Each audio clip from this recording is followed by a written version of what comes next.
Assalamualaikum warahmatullahi wabarakatuh. Selamat siang dan salam sejahtera untuk kita semua. Sebelumnya perkenalkan, nama saya Sabella Presiasmita dengan NIM 25109123200029. Pada kesempatan kali ini, saya akan menyampaikan mengenai salah satu topik kesehatan masyarakat yang sering sekali disinggung. Apa itu? Jadi, topik ini adalah bahaya merokok bagi kesehatan dan upaya pencegahannya sejak dini. Nanti akan dibahas mengenai apa itu merokok dan organ tubuh yang dirusak oleh rokok, juga kandungan yang ada di rokok, serta bagaimana pencegahan sejak dini. Baik, masuk ke materi yang pertama. Jadi, apa itu merokok? Merokok merupakan kebiasaan yang membahayakan kesehatan manusia, dan salah satu organ yang disebabkannya yaitu paru-paru dan jantung. Nah, dampak ini juga tidak berlaku hanya untuk para perokok aktif nih teman-teman, namun juga akan dirasakan oleh para perokok pasif. Artinya teman-teman yang tidak merokok namun tetap menghirup asap rokok karena adanya orang yang merokok di sekitarnya juga akan terkena dampak tersebut. Yang kedua itu mengenai isi kandungan rokok. Jadi rokok itu mengandung zat-zat berbahaya seperti nikotin, tar, dan karbon monoksida. Nah, zat-zat inilah yang terbukti menjadi peningkat resiko terjadinya kanker, penyakit pernapasan, penyakit jantung, serta menimbulkan gangguan kepada kehamilan dan gangguan terhadap janin.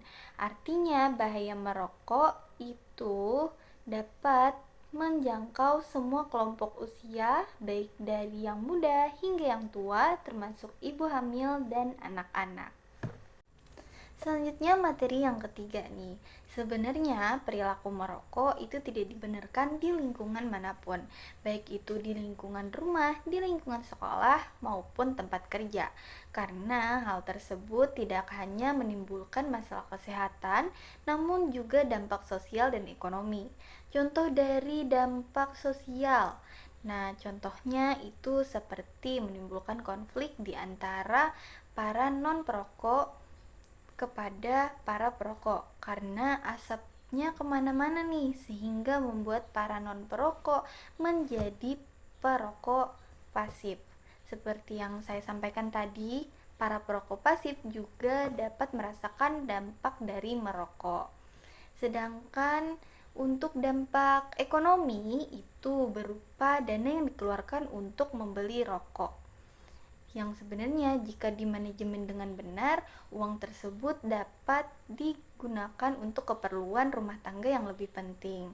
Sedangkan untuk biaya pengobatan akibat dari penyakit yang ditimbulkan oleh rokok itu jauh lebih tinggi. Materi yang keempat atau yang terakhir, bagaimana upaya pencegahan merokok yang dilakukan sejak dini. Jadi upaya pencegahannya itu bisa berupa edukasi di sekolah maupun masyarakat mengenai bahaya merokok. Kemudian membuat penerapan kawasan tanpa rokok serta dukungan keluarga dan lingkungan sekitar merupakan langkah penting untuk menciptakan lingkungan yang sehat dan bebas asap rokok.